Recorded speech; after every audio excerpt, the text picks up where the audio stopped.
怎么会麻烦呢？多一个人帮你想办法不好吗？包大人请你来呢，是保护我的。那我就不能帮忙查案了吗？不是，少爷，你一个人在登州，就算把我和雨珠都算上，我们能查出什么来？程元他们防你都来不及，怎么会有机会让你查到他们的罪证呢？我知道，但是麻烦人家总是不好意思嘛。好啦，只要我不嫌麻烦就行了，就这么说定了，我帮你查。那我就先谢过了。哎，谢什么？我都还没有查呢。不过我一个人不行，还需要一个搭档。展公子说的是我？老管家，我怎么敢劳烦你呢？我指的是他。雨竹，我？没错，就是你。可是汤福说的没有错，你是通判，他们一定会防你。那，我呢？我就忙着照顾你就好了，还查什么？展公子，你也太瞧不起我了。想当年，好了，老管家，你就别想了。我要去查的地方、办的事，你都不合适，所以呀，就只剩下他了。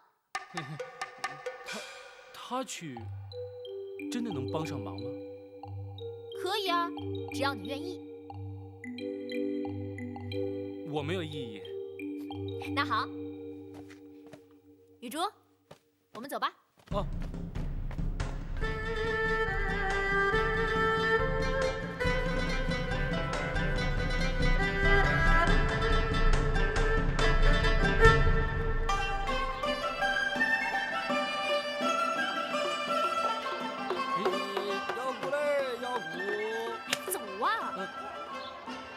战公子，我们这是去哪儿啊？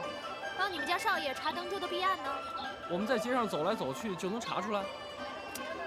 当然不行，跟着我走就对了。哦。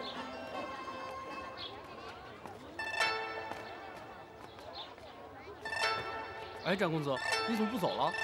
到了。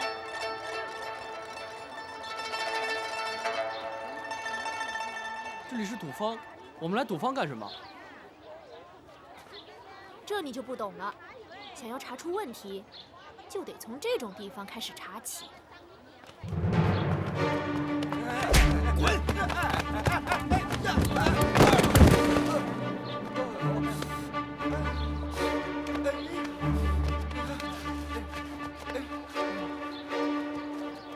这是怎么回事啊？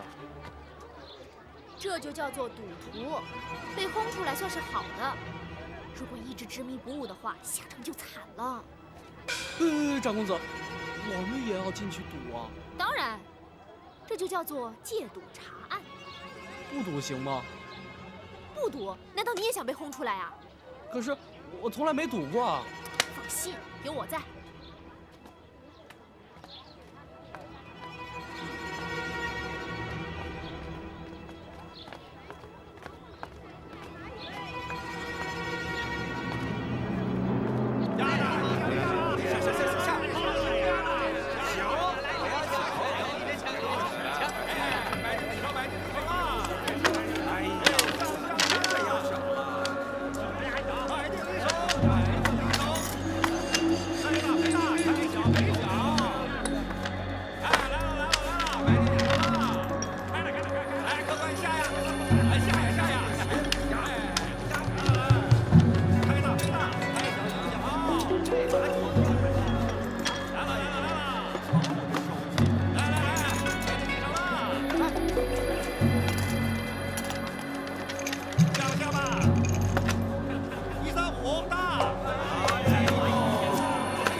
买定离手，买定离手。1、2，2点小。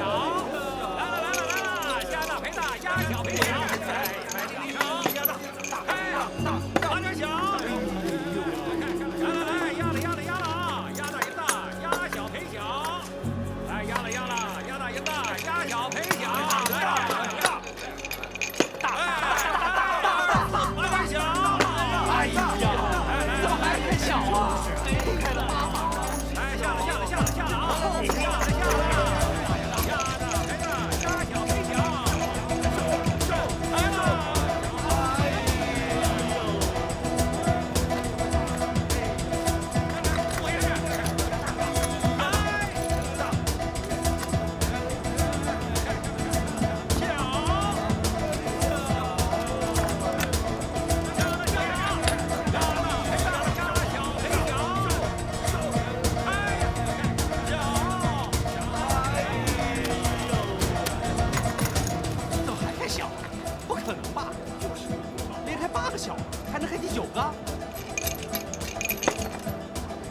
买定离手，下了，快点开啊！快点！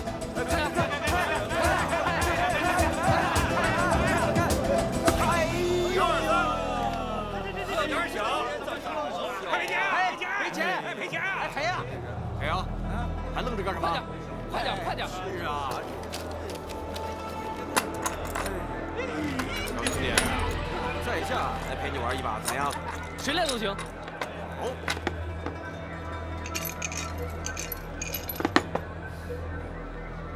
小兄弟，请下注。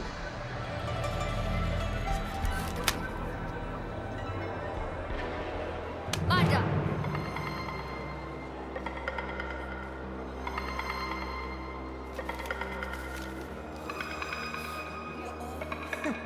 我懂了。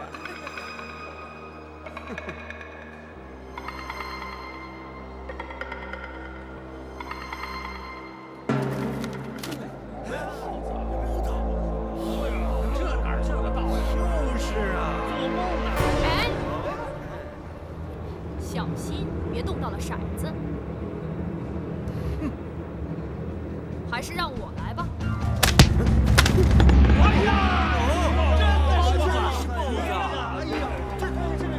1赔10。哎，大家快来看呐！庄家输钱了，想赖账。不但他翻脸，而且还想翻桌呢。既然这样子，我来帮你翻吧。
在这儿闹事。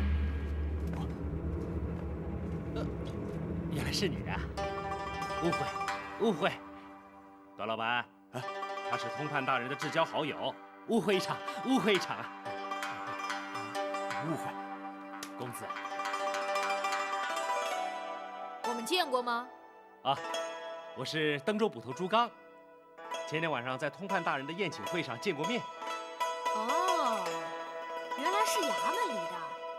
正好，这位银沟赌坊的老板输了钱想赖账，你说怎么着？这，段老板，啊，原来是唐大人的好友。你我原来的确也见过面，只是我刚才这一时没有想起来。没问题，段某照赔。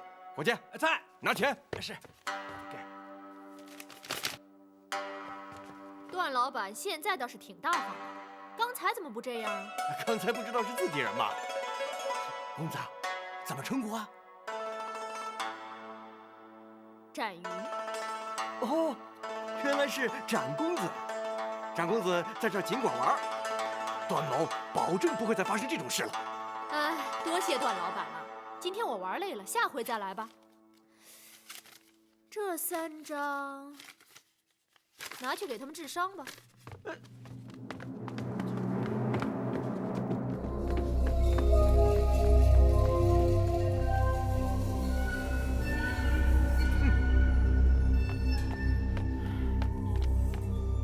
属下让他捧着银子，高高兴兴离开了。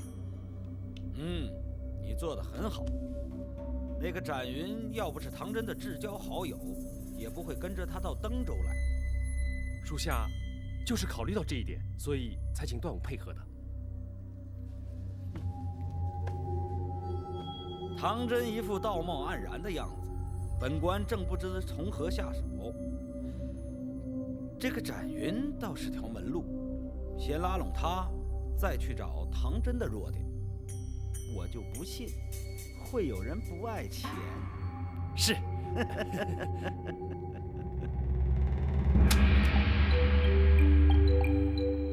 展公子可露脸了，那个赌档的庄稼输得一头大汗。没想到你竟然还有一身好赌技啊！什么赌技呀？我用的是武学当中听风辨位的基本功。骰子每一面的点数不同，接触桌面的声音也不同，这一切就这么简单。难怪你一直在那儿听呢。这些钱是你赢回来的？你放心，我不会留着自己用。赢这些败类的钱，再去分给需要的穷人，是最痛快不过的。你虽然赢了钱，但究竟查到些什么呢？登州有一个叫朱刚的捕头，在替赌方撑腰。我猜他一定跟赌方的老板有所勾结。哦，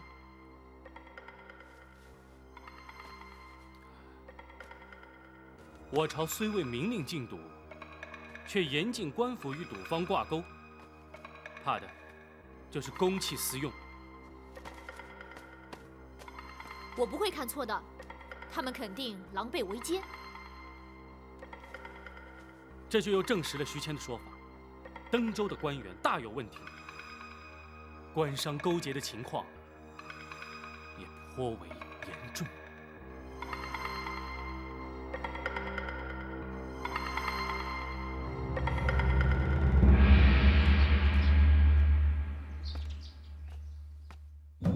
庄主，那个人叫展云，手底下有点真功夫。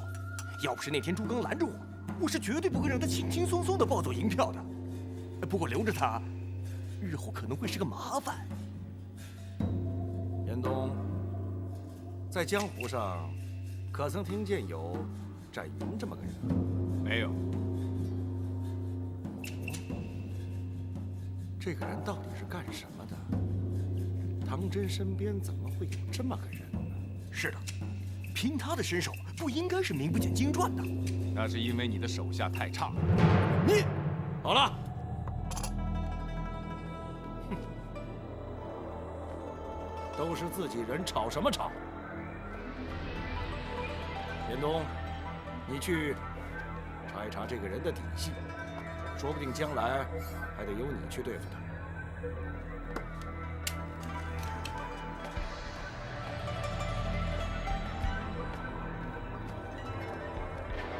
庄主，你看他什么态度？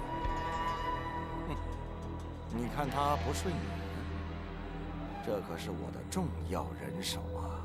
庄主，如果你真需要人手的话，我也能从江湖上请来，又不是非他不可。你错了，的确是非他不可。真不知道从哪儿才能找到像他这种最合适的，不多话，不惹麻烦，交代的事情从不打折扣。你的人行吗？你给我听清楚了，往后不许你再跟他起冲突，明白吗？是。那个展云赢点钱没什么，让他占点小便宜。哼，我们的目标可是个大买卖。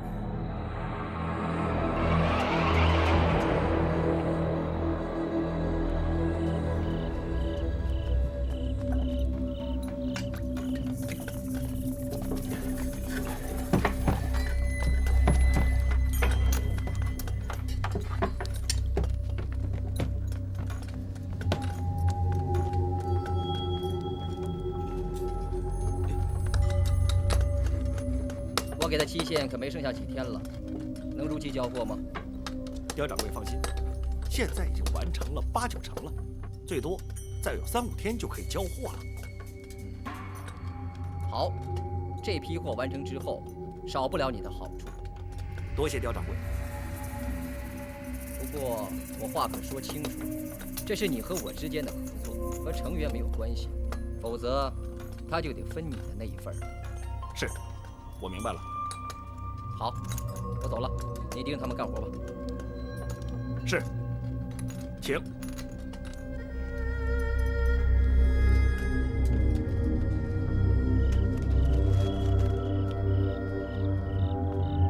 刁掌柜，走好，告辞。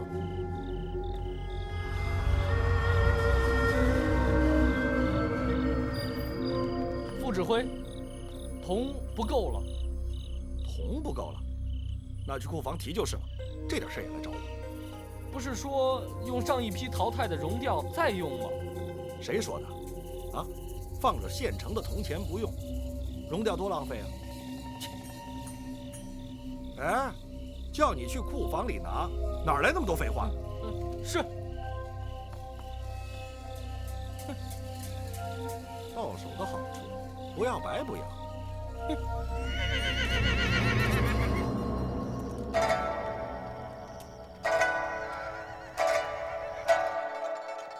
大人，属下有一件事情一直不太明白，大人可否指点迷津？展护卫，请说。朝廷铸造发行的官钱是铜钱，可是铜的本身价值就很高，甚至超过了铜钱本身。可是为什么还有人挖空心思铸造假钱？当中难道还真的有利可图吗？展护卫说的不错，铜贵钱鉴的问题由来已久，朝廷也正在研拟解决之道。不过，既然有人私铸假钱，必然是有利可图，所以才甘冒杀头之罪。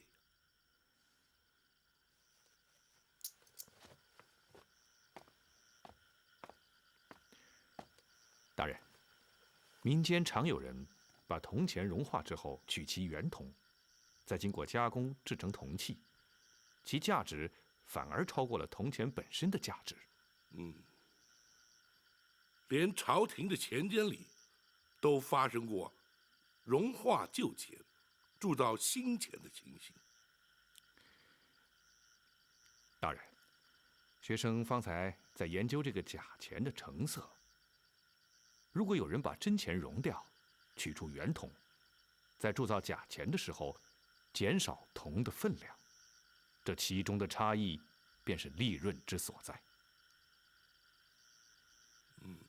不错。公孙先生能否说得明白点？好。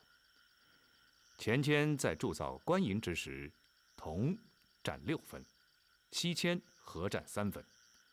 倘若把铜的成分降低至2分，将锡铅提高至7分，那么在扣除铸造之时的火耗、人工、磨损，1枚真钱足可以制造出2枚假钱而有余。原来如此，这些新钱所以比旧钱重，就是因为铅的成分放多了。很有可能。如果把这些假钱重入熔炉，确认其中铜、铅、锡各占的分量，就更加明确了。可是此地既无熔炉，又无工匠，又该如何查证呢？不，此地就有。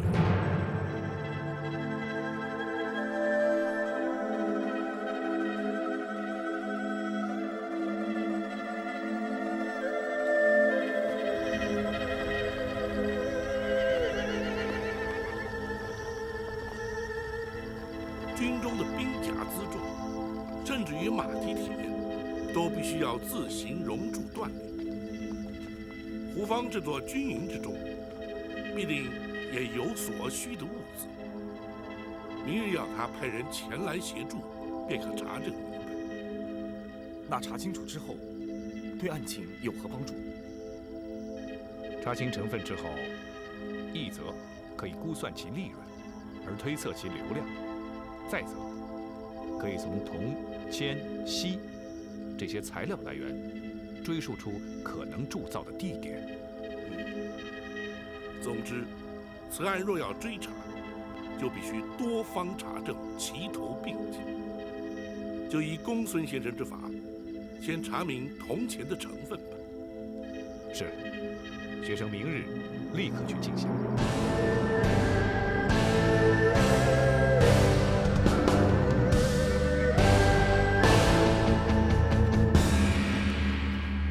属下可以保证，50万枚铜钱可以如期交货。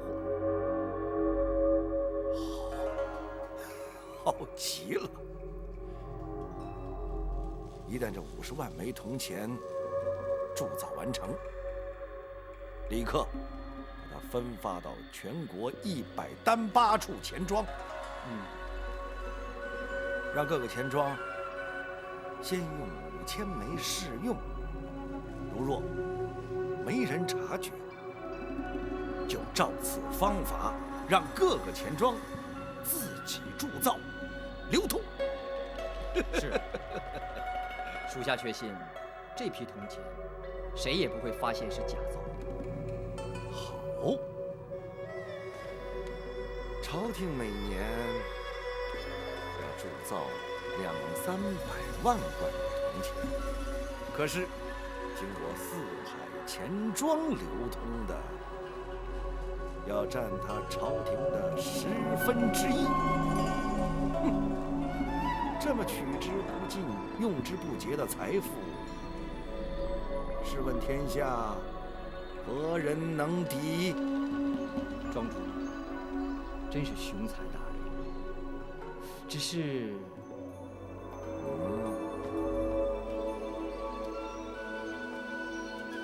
每贯有770枚，那就是770枚铜钱，一年下来，岂不要造将近2万枚？只要善用地方官府的湘军，何愁达不到这个数额呀？是，属下多虑。不过，这个事绝不能让那个程元知道。这个程元呐，利欲熏心，贪得无厌。一旦让他知道了，就会给咱们招来无穷无尽的麻烦。庄主放心，属下已经稳住了商州湘军副指挥郑衡，利子当先，他不会分给程元1倍更多。好，程元是个贪官，早晚会出问题。我们要未雨绸缪啊！是。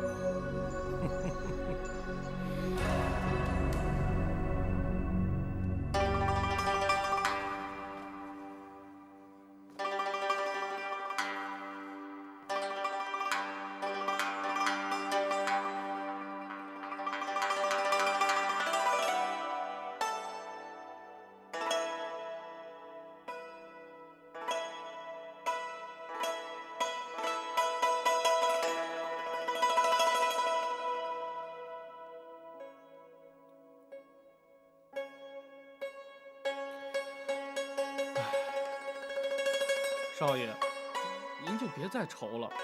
展公子不是已经答应帮你查他们了吗？他虽然有心帮忙，但是这样查法充其量只能查出程元的确有官商勾结之嫌，却难查出实际的证据。我还是无法告发他。少爷，那个叫徐谦的老头又来了。是吗？哎呀，唐福啊，他毕竟是朝廷命官，又与我爹旧识，你还是要礼貌称呼才是。好，我一定改口。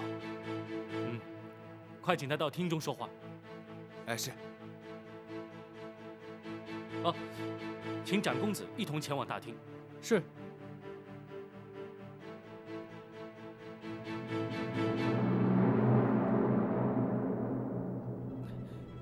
徐师伯，小侄不是请你千万不要冒险前来吗？为什么你又来了？这件事太重要了，冒再大的险也得来呀！真的吗？请上座。请。什么事情如此重要？那成员假借朝廷抗敌的名义强征粮食的事，你可知道？小侄听说了，可是苦无证据。我真不明白，收那么多粮食有什么用？他们又吃不完，害那些农民没有东西吃。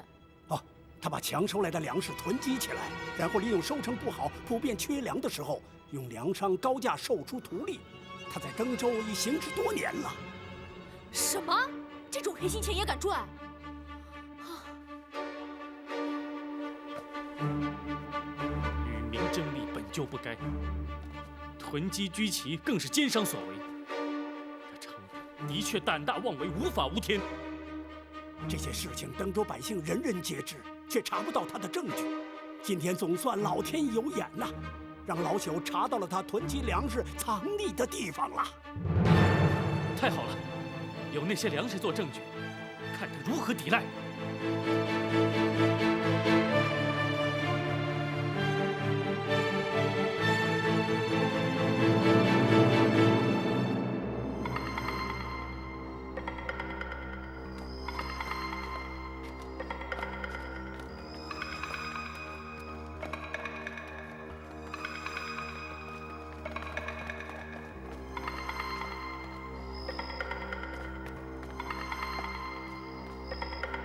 就在此地。你看，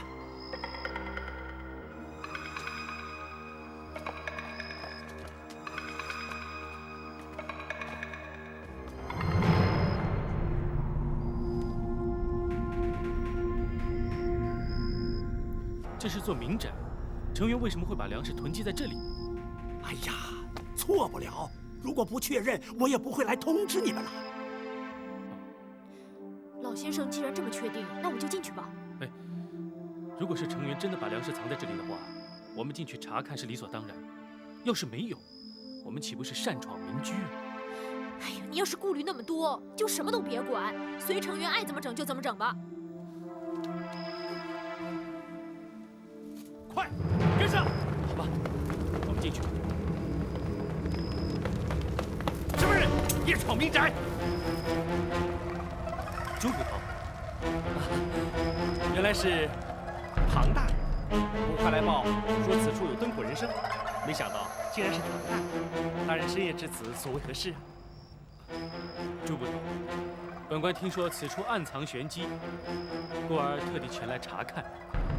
大人弄错了吧？这座民宅被州衙没收充公闲置已久，应该没什么可查的。猪骨头经常进去？不，查封以后我从没进去过。那你怎么知道没什么东西可查？猪骨头，既然你都来了，何不把大门打开检查一下？岂不是让大家更加安心？不行，这是州衙查封的公产，没有程大人的指令，谁也不能查。大胆！不可，通判与州官同掌州政，难道在你眼中没有本官这个登州通判吗？属下不敢。既然如此，把门打开。是，属下遵命。是。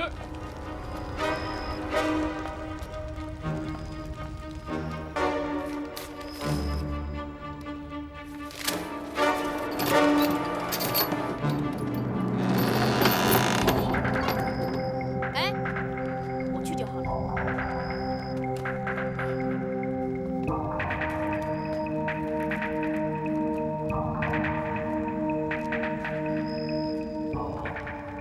原来徐大人也来了，难怪唐大人出来登州会在晚上跑到这儿来。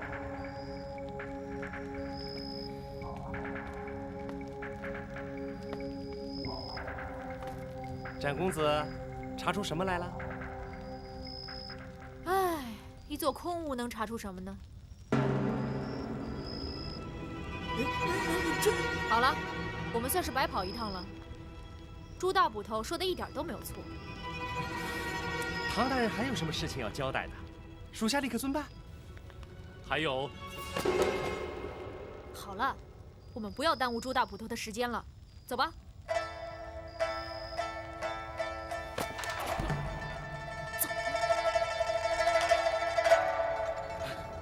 属下恭送唐大人。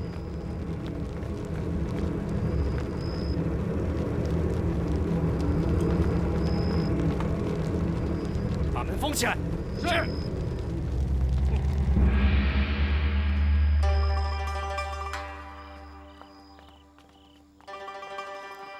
你刚才为什么不让我追问朱刚啊？哎，因为屋里头没有东西啊。哎，不可能啊！明明有人告诉我，看见衙门里的人把粮食运进去，白天我还亲眼看见有人进出呢。屋里头的确没有东西，不过我却找到了这个。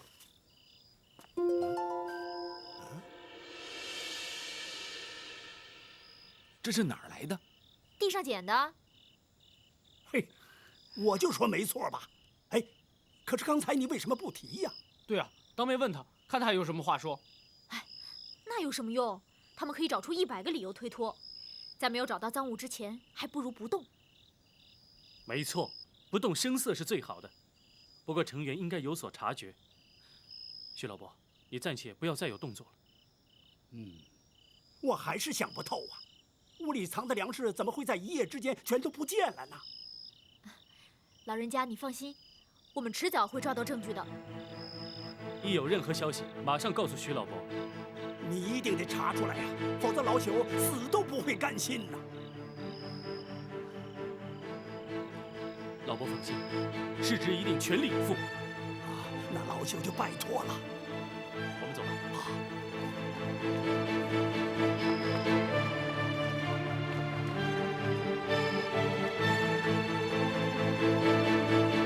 好，你做得非常好。你及时把粮食搬走，让他们扑了个空，实在是头功一件。属下一直派人盯着徐谦，才能够掌握先机。徐谦这个糟老头子，实在是坏事儿。看来是留他不得了。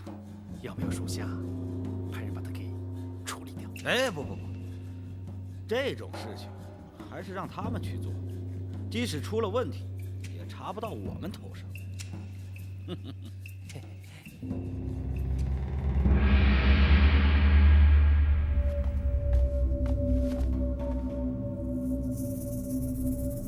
除掉徐谦容易，你真对付得了唐真吗？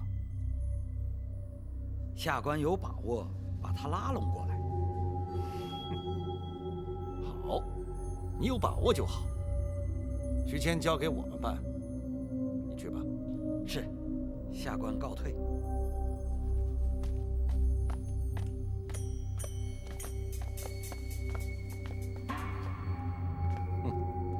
如果指望你，我还怎么闯出天下？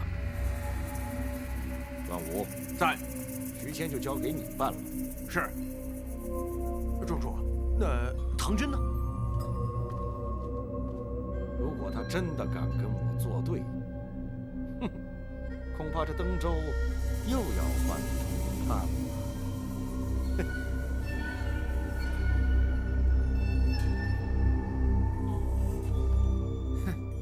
这些人的动作也还真快，一屋子的粮食一下子全搬空了。对啊，害我们白跑一趟，还被他们取笑。一定是徐谦的行踪被朱刚发现了，所以提早一步转移证据，让我们扑了个空。唉，现在要查程元的罪证，恐怕就更难了。其实程元超征粮食，还有勾结李坤，都是为了图利。如果能够找到他贪赃枉法得来的不义之财，或许就能够找到他的罪行。对，程元在登州任上为时不短，这么多年来的贪渎所得，势必不是小数目。如果我们能够查出他无法解释来源的财富，就可以作为他贪渎的证据。这笔财富不会放在身边，也不会送回原籍，因为都有被追查出来的可能。寄存之处必须让他觉得安心可靠，又可以避人耳目。四海钱庄，不错，大有可能啊。但是，我们该怎么去查呢？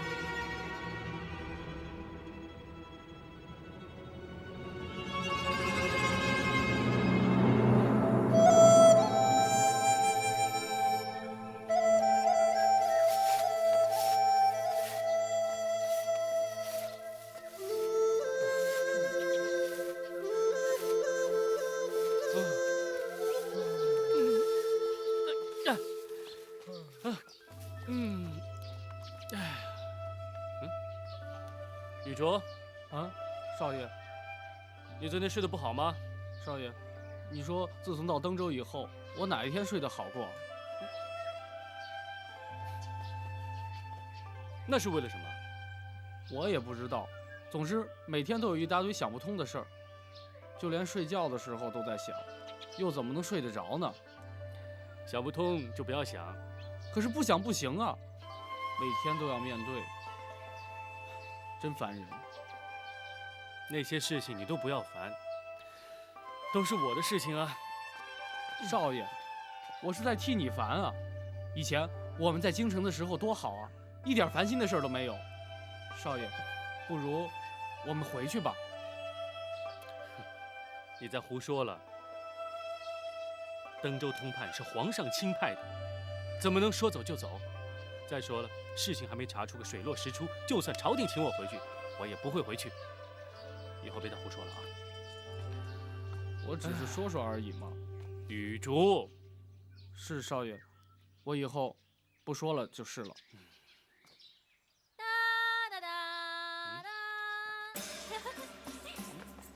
长公子，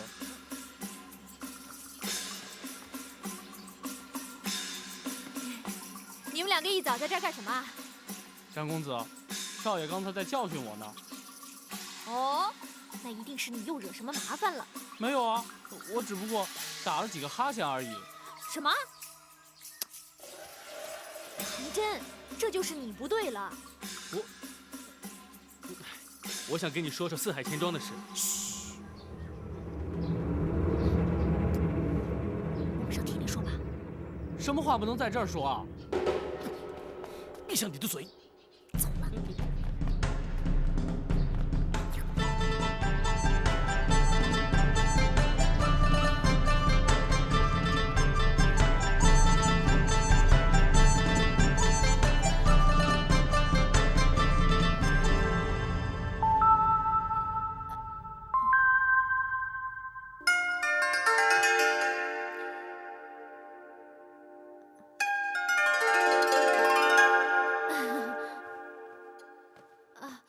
刚才不合适说，现在说吧。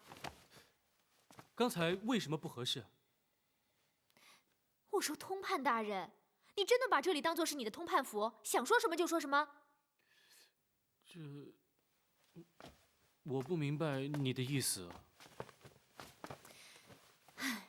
很简单，这里上上下下所有的人都是程元从州衙里派来的，连门口的守卫衙役也不例外。你真的以为他们不会把我们说的话、这里发生的事一五一十地向程元汇报吗？我怎么没有顾虑到这一点呢？唉，就连徐谦的事也是如此。如果不是他们向程元汇报，程元怎么会知道徐谦来找过我们？又怎么会提早把那些粮食给撤走呢？那我们该如何是好啊？哎，对了，少爷，可以让他们都离开啊。离开？他们都走了，这里的事谁干啊？这么大一座通判府，光是打扫就能把你和唐福给累死，更别说是吃饭烧水了。总而言之，让他们离开是行不通的。可是有他们在的话，岂不是永远摆脱不了成员的监视？再说，怎么去查成员贪渎的情形？万一他……我相信事情还没有那么严重。现在成员应该还不敢公然对你不利，只要我们平时说话小心点就行了。等包大人他们到了，有那些士兵帮忙，再让他们离开也不迟。现在只能这样了。现在你可以说四海钱庄的事了。昨天夜里，我们推论成员会把不法所得存在四海钱庄里面，但是又怎么能证实呢？账册。账册？你是说四海钱庄的账册？没错。钱庄会把每一笔账都清清楚楚地记在账册上。账册不但能够查出成员究竟贪了多少黑心钱，而且也是最好的罪证。好，那我们快去查吧。四海钱庄会把账册给你吗？好像应该不会哦。当然不会。可是官府的力量又在成员的手上，我们也无法以官府的名义强制他们交出账册呀。想拿出账册也不难，只是不能够用你的方法，而是采取江湖手段，把账册给偷出来。不，那怎么行啊？怎么，你有更好的方法？这叫做权宜之计。你放心，这事儿就交给我办。你这位朝廷命官登州通判，只要负责查账就行了。雨竹，又轮到我们出马了。啊？这里边还有我的事儿啊？你不要怕嘛，既不是要你去偷，也不是要你去抢，你只要陪我去查一查四海钱庄的底。哦，好吧。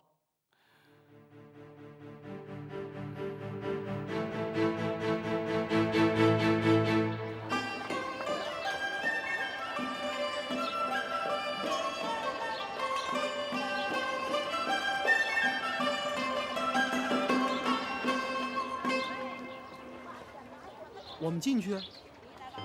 不进去我们来干什么？那我们进去干什么？我问你，钱庄是干什么的？存钱或者提钱啊？没错，我们来存钱。你有多少钱要存啊？昨天我们赢了多少钱？哦，原来你是……银钩赌坊和四海钱庄是同一个老板李坤。我这叫做拿他的骨头熬他的汤。拿去。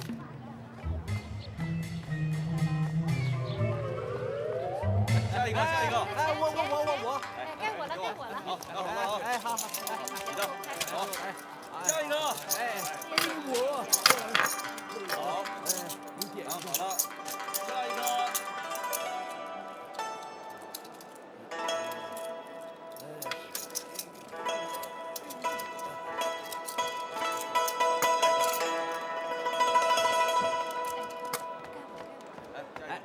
您喝茶？请你们的掌柜来一下。张公子。下一个。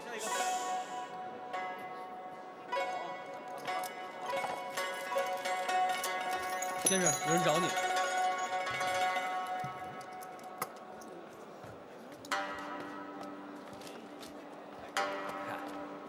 这位公子，你就是掌柜？不，在下是账房，你找我们掌柜的，是？我找的是他，你不行。有什么事儿交代我办就行了。是吗？你确定我要说的事情你接得下来？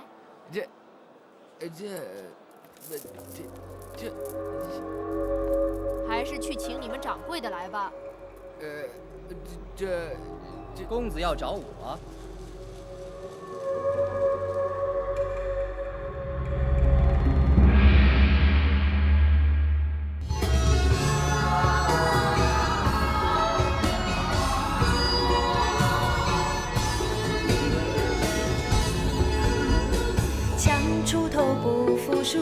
自寻烦恼，天外有天比你高。大富贵比不上身体好，无忧无虑品尝心到老。看得透想得开，别爱计较，宽宏大量开口笑。